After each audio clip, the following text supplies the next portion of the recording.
Okay.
بسم الله الرحمن الرحيم. الحمد لله رب العالمين والصلاة والسلام على رسول الله صلى الله عليه وسلم. أنا عبد النور الشيخ محمد.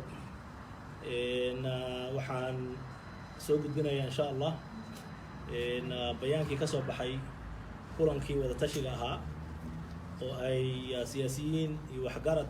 يغنيهن علماء الدين dad badan oo ka walwalsan xaaladda Soomaaliya ay isugu yimaadeen magaalada Nairobi iyo talooyin ay u soo jeedinayaan xukuumadda iyo ummadda Soomaaliyeed. Runtii waxaan isleenahay kulanka noocan oo kale ah waa muhiim in xaaladda dalka wada tashi laga sameeyo, talooyin afkaar la isugu weydaarsado, talooyin dhaxalgalan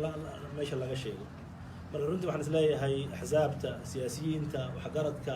maanta isugu yimid كل وضوح قبل درين إن ذلك البدبادية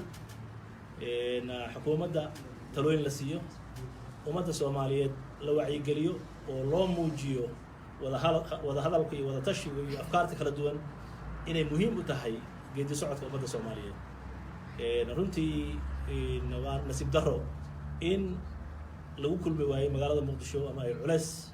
وكيم سياسات إن كل ما نوعا وكلا لو قبت ذلك جودي هيسا هساهاتي هدي حتى لو قبتي ذلك تبدي سعيب ملها والدولة الشيء iyo ajaanib iyo cid kale arinta shaqo ku leh ma laha Professor Gandhi oo dhinaciga fadhiya iyo aqoon-yahano kale iyo xildhibaano kale oo Soomaaliyeed ayaa arrimahan ka soo shaqeeyay ujeedaduna wax kale ma ahayn in talooyin iyo afkaar iyo wada hadal arinta laga sameeyo marka insha Allah waxaan rajeynaynaa ummadda Soomaaliyeed inay u arkaan wanaag iyo dad u soo istaagay u qiirooday xaaladooda guud ahaan dalka ka jirta gaar ahaan magaalada Muqdisho in maaragtay talo iyo afkaar laga dhiibto أحزابته كسوق يبقى لكلن كمان تو حكمنا حزب دلس حزب وذجر حزب نبضة حزب إليس حزب متقرن حزب إسبهيسيا إيو سياسيين وحجارة ويجنا كمل أحزابته أسقار لمده بيانكو وحكبل بلا بنا يسيرة ما أنت أو أي تاريخ تهلبي لا تكأبريل لما كن يسقالي طبعا وحلو قبتي كلن ay ka soo qayb galeen hogaamiyaasha qaar kamid ah xisbiyada siyaasadeed xildhibaano siyaasiyiin magaalada Nairobi ee dalka Kenya kadib markii ay xukuumaddu diiday ama ay culays saartay in kulamo noocan ah oo madax banaan lagu qabto caasimadda magaalada Muqdisho iyadoo dibsatay cadaaweysatay in xogaga siyaasadeed ama siyaasiyiinta talooyinka dalka ka wada ama axsaabta rasmiga ah jira inay isu yimaadaan dalka ay arrimaha Soomaalida ay ka wada hadlaan culayskaas ayaa keenay in dadka qaarkii markay halkan isku arkeen ay yiraahdeen aan ka faa'iideysano fursadan maanta aan isu helnay inaan shirkan qabanno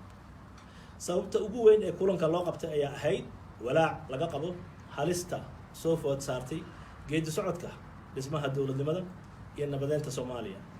ee ka soo bilaabmay carta magaalada carta ee dalka Djibouti sanadkii 2000 kasoo qaybgalayaashu waxay ka doodeen xaaladda dalka ee faraha ka sii baxaysa oo ay ugu weyn yihiin qodobada soo socda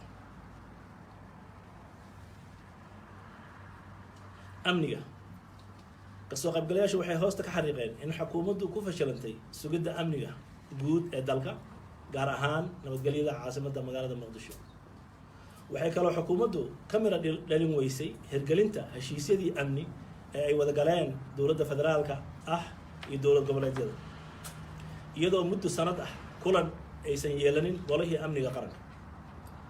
waxay xukuumaddu mudnaanta ka leexisay la dagaalanka argagixisada al-shabaab iyadoo xoogga isugu keentay caburinta cadaadinta iyo baacsiga muwaadiniinta ka aragtida duwan iyo siyaasiyiinta talooyinka iyo afkaarta bixinaya halkii ay kasban lahayd shacabka ayay taa beddelkeedii si ula kac ah xukuumaddu qaaday tallaabooyin kala fogeynaya xukuumadda iyo shacabka sida xirista waddooyinka xanibka dhaqdhaqaaqa ganacsiga iyo isku socodka bulshada raafka joogtada ah oo ay dhalinyaradu kula kacdo iyo caburinta xoogsatada iyo danyarta soomaaliyeed tani waxay fursad siisay in kooxaha argagixisada ahi xoogeystaan fursadna u helaan inay caasimadda iyo deegaanada kale ee dalka isku ballaariyaan labo tala wadaag arrimaha federaalka iyo dastuurka iyo doorashooyinka waxay kasoo qaybgalayaashu walaac ka muujiyeen isku milanka hay-adaha qaranka dejinta iyo hay-adda garsoorka ay galeen kulligooda gacanta dad tira yar oo hoggaanka dalka haysta oo si joogto ah ugu tagrifala ka muujiyeen xiriirka sii xumaanaya ee u dhexeeya dowladda iyo waddada mugdiga ah ee lagu wado howlaha dib u eegista dastuurka iyo doorashooyinka dalka talo la-aanta siyaasadeed daciifinta hay-adaha dastuuriga ah daahfurnaan la-aanta geedi socodka howlaha dhammaystirka dastuurka iyo doorashooyinka waxay walwal geliyeen shacabka iyo saamileyda siyaasadeed ee dalka iyadoo markii ugu horreysay ee halis gashay geedi socodkii dhismaha dowladda iyo nabadeynta soomaaliya ee ka soo bilowday magaalada carta sanadkii 2000 jahwareerka siyaasadda iyo arrimaha dibadda kasoo qaybgalayaashu waxay walaac ka muujiyeen inaysan xukuumaddu lahayn siyaasad arrimo dibadeed oo degan oo fadhida iyadoo fudayd iyo ka fiirsi la-aan siyaasadeed ku maaraysa siyaasadda dalka halisna gelin karta jiritaanka qaranka soomaaliyeed midnimada iyo wadajirka ummadda soomaaliyeed waxay kaloo ka qaybgalayaashu walaac ka muujiyeen heshiisyada mugdi lagu galaayo ee taabanaya maslaxadda qaranka iyo masiirka ummadda soomaaliyeed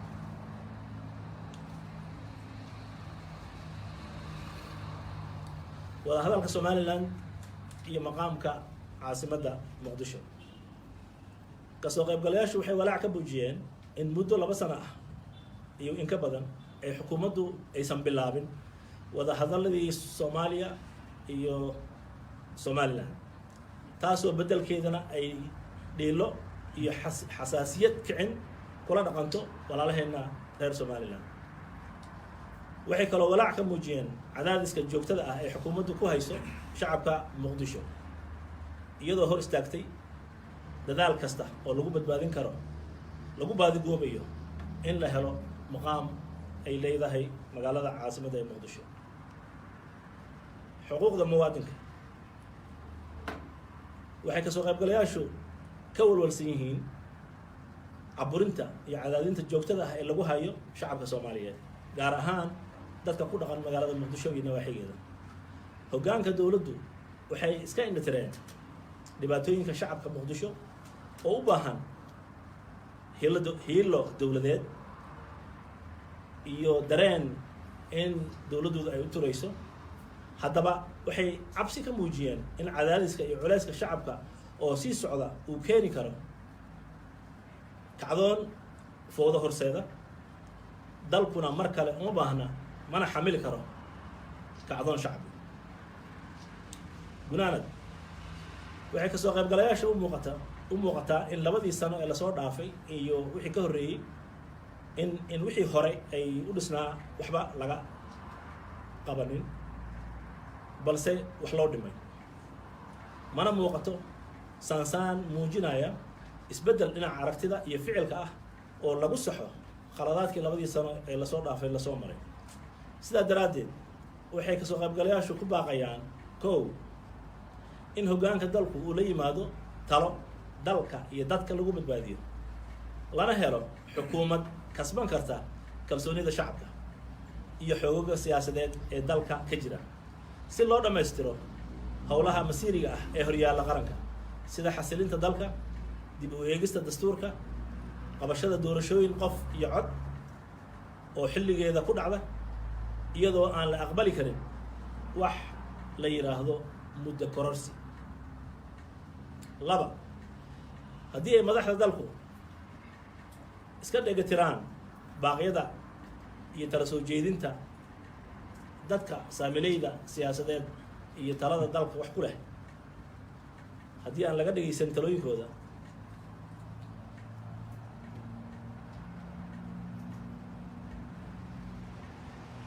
waxaan soo jeedinaynaa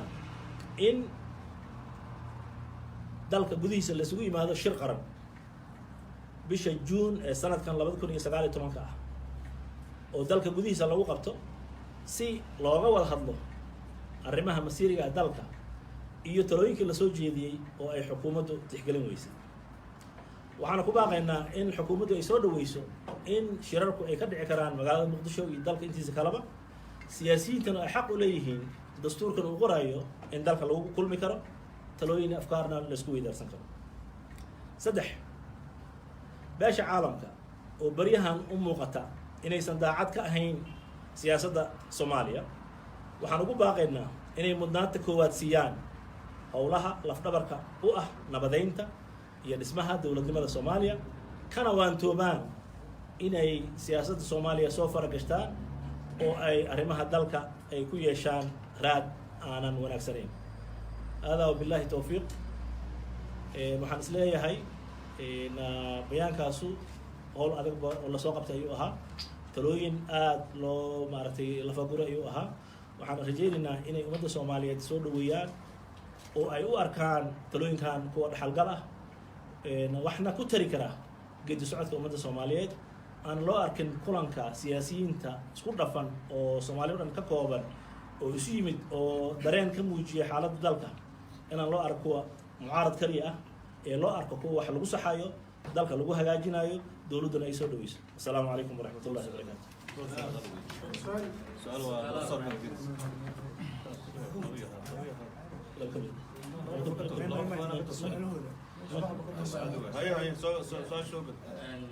magacaygu waa cabdicasiis barrow ka tirsan telefishinka RTN. bayaankan waxaa ku xusnaa inaad walaac ka muujinaysaan heshiisyada dowladda Soomaaliya ay galayso, taasi oo aydan ku xusin heshiisyada la galay kuwa ay yihiin aad walaac ka muujinaysaan. midda kale waxaad sheegteen maqaamka Muqdisho iyo inaad ka hadasheen iyo muddo kororsi. haddii aan su-aaleyga guda galo waxay tahay heshiisyada la galay ee aad walaaca ka muujinaysaan bulshada Soomaaliyeed ee jeceshiin aan la wadaagtaan waa kuwe, haddii aad si gooni u dul istaagtaan. 2 Muqdisho maqaamkaad u raadinaysaan sida gooniga u tilmaamaysaan muxuu yahay? midda kale waxaa sheegteen in doorasho qof iyo codal la qabto iyadoo aan muddo kororsi la samayn. ma waxaad ka cabsi qabtaan in madaxda maanta joogta ay muddo kororsi samayso?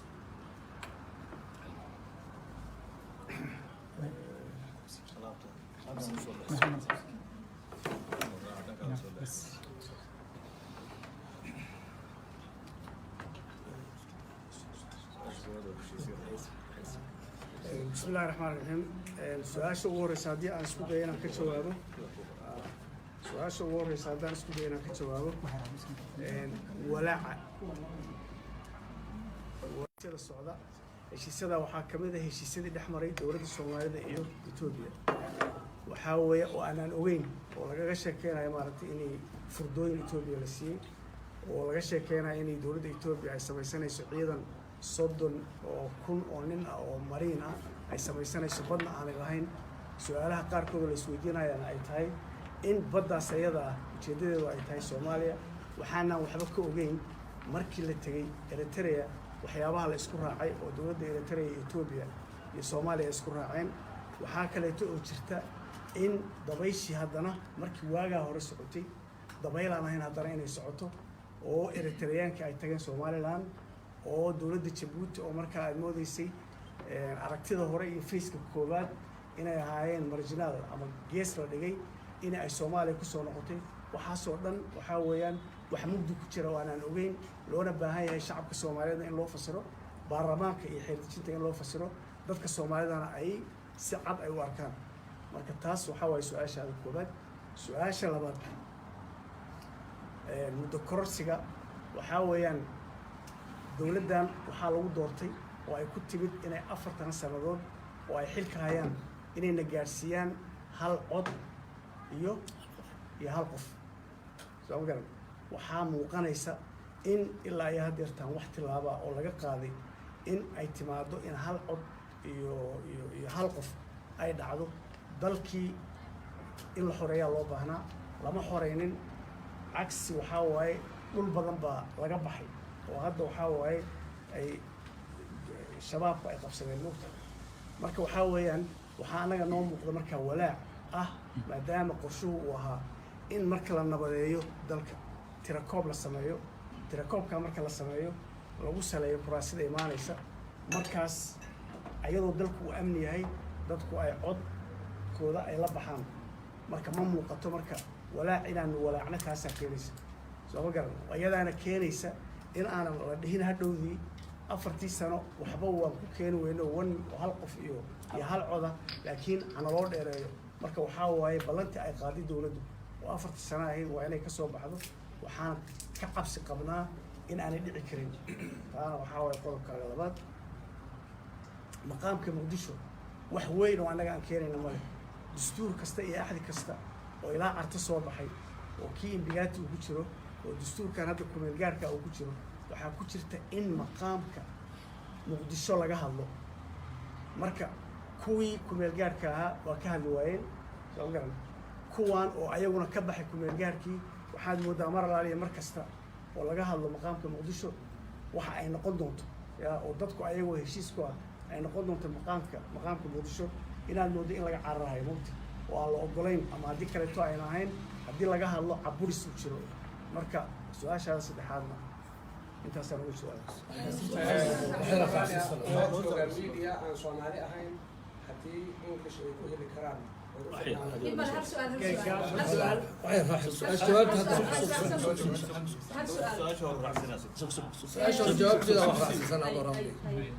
بسم الله الرحمن الرحيم walaalkay si fiican uga jawaabay magacaygu waa xildhibaan cabdiqaadir cusub lacali qadiinta ku saabsan waxaan rabaa si gaar uga jawaabo maqaamka muqdisho ka hadalnay sidoo walaalkaas sheegay maqaamka muqdisho dastuurka wax ku qoran yahay qodobkiisa 9aad in lagu soo saari doono sharci baarlamaanka lagu soo saari doono laguna doodi doono dib u heshiinta macnaa dib u hegista dastuurkan lagu soo saari doono muqdisho si gaara waxay noogu haysaa walaac zaa'id ah waxaa noo soo muuqato xukuumadda maanta jirto corruptionka ugu weyn meesha ay ku isticmaalaysa inay tahay inkan kaga yimaado gobolka banaadir waxa aan codsanaynaa haddii dib u hegista iyo maqaamka muqdisho inta laga gaarayo waa inuu dadka magaalada muqdisho degan dimuqraadiyaddu ay gaartaa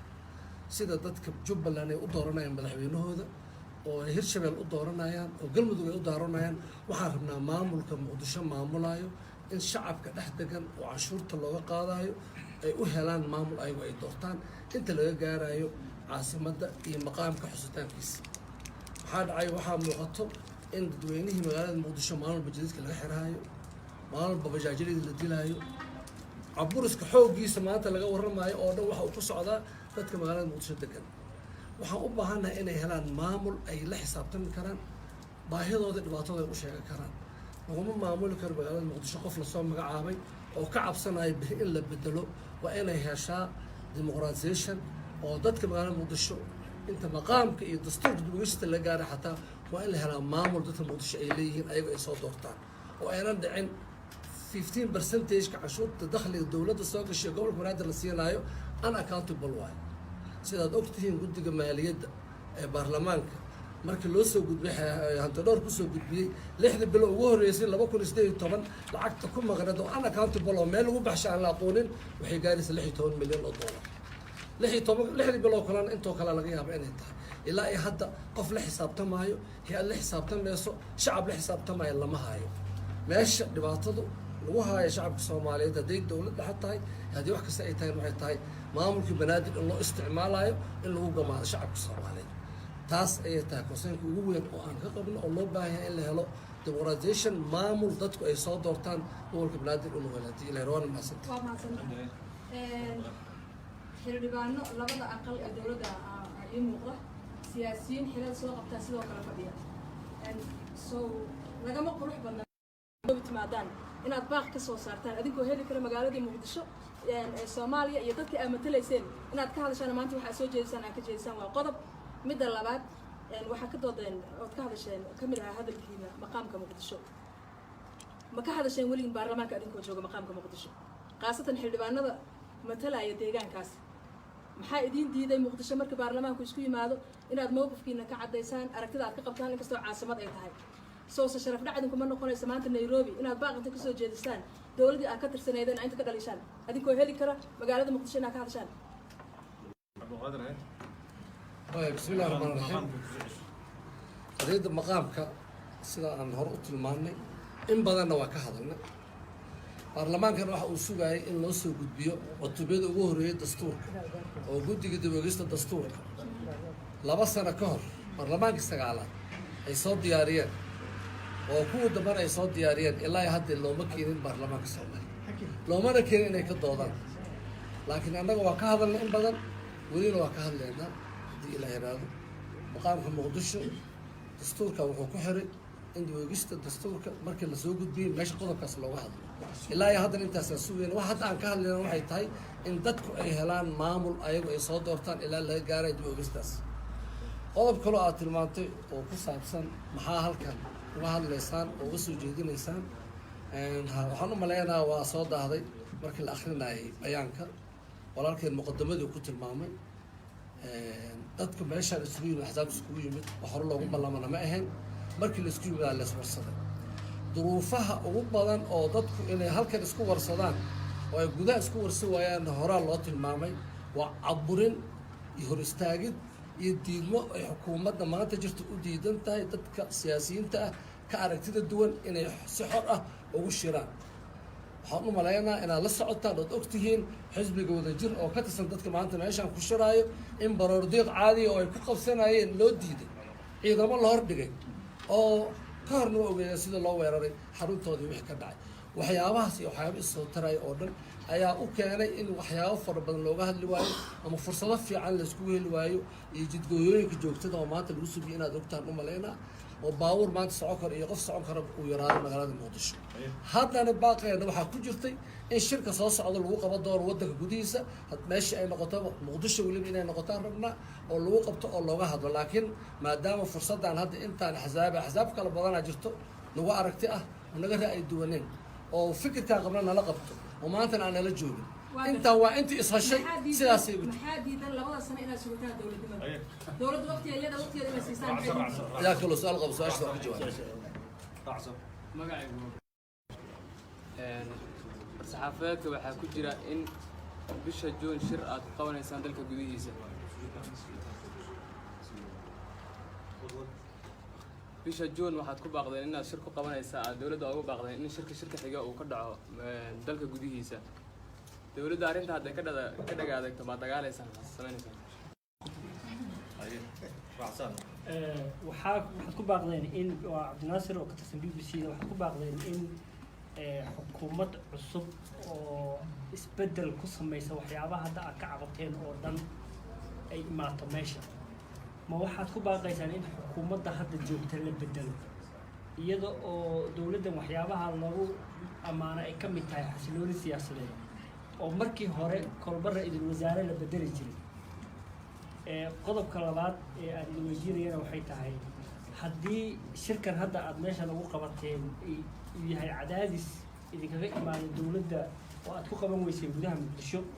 shirka kale ee aad ku baaqaysaan bisha Juun siduu idinku suuragalayo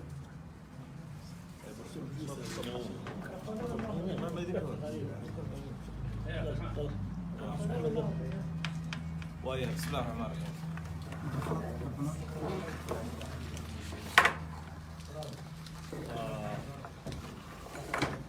أحمد معلم كتب اللي معنا شركة بشي جون هدي لديدو محاسبينيسين ما دقالميسين waxay la tahay haddaan dagaalamayno haddaba maanan nimaaneen halkaas waxaan door bidaynaa shirkaasi inuu ka dhaco magaalada muqdisho hadduu ka dhici waayana waxaan ku talagelaynaa meel kaloo dalka ka tirsan waana la ogyahay tabarta dawladdu ay leedahay iyo xayndaabku inta ay ka taliso meel kale oo dalka ka tirsan ayaa lagu qaban doonaa shirkaas Marka maamul goboleedyada ay suurtagali weydo maamul goboleedyada maamul goboleed annaga ka nimid be dadkaan oo dhan maamul goboleedya ka yimaadeen meel kale cirkaa laga yimid waa deegaanadeennii meesha rabnaan ku qabsan karnaayo kale hadday muqdisho dhici weydo arrinta kale oo xukuumadda xukuumad cusub waa proposal waa soo jeedin loo arkay xal in xukuumadda hadda shaqaynaysaa ay ku fashilantay mandate-kii dadku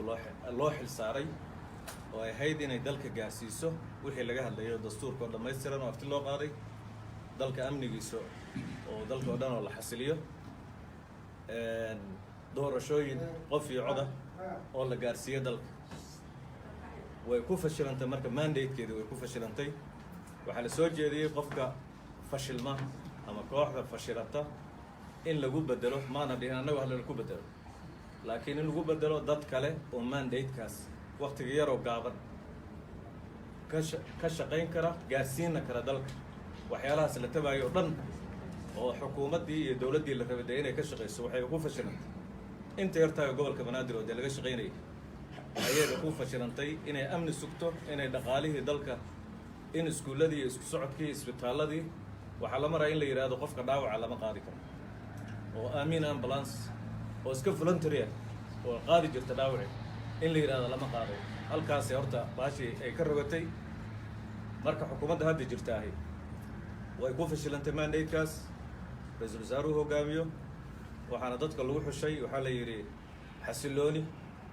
xasilooni dalka unba ku jiro laakiin 4 qof oo heshiisa waxba tari mayso dalka macno uguma fadhido madaxweynaha iyo ra-isul wasaaruhu way is salaamaan way isku qoslaan wasiiradu ra-iisul wasaaraha ay u nacamleeyaan wax ay dalka macno u leedahay iyo faa'iido u leedahay ma jirto waxa dalka faa'iido u leh waxaa weeye servicekii dowladda looga baahnaa ma la qabtaa amnigii la rabay dalka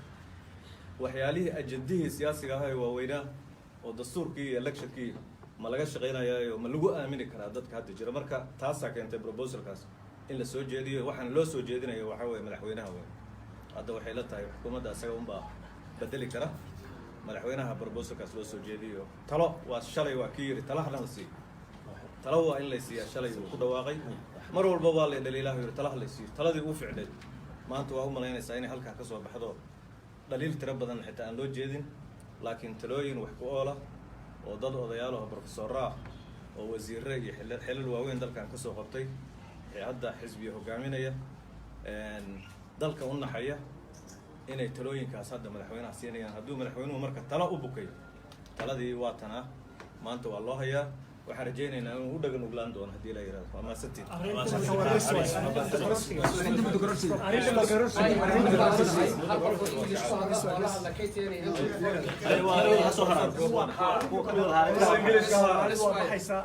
waxay haraya qolada maaragtay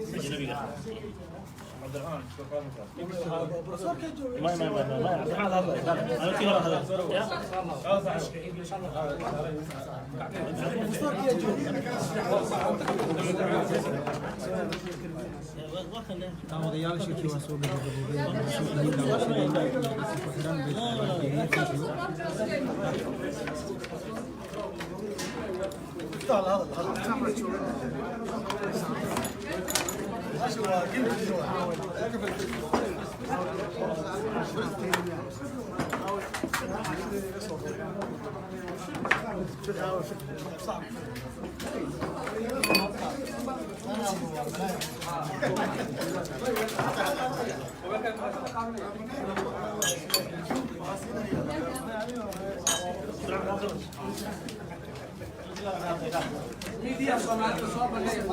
soo bandhigay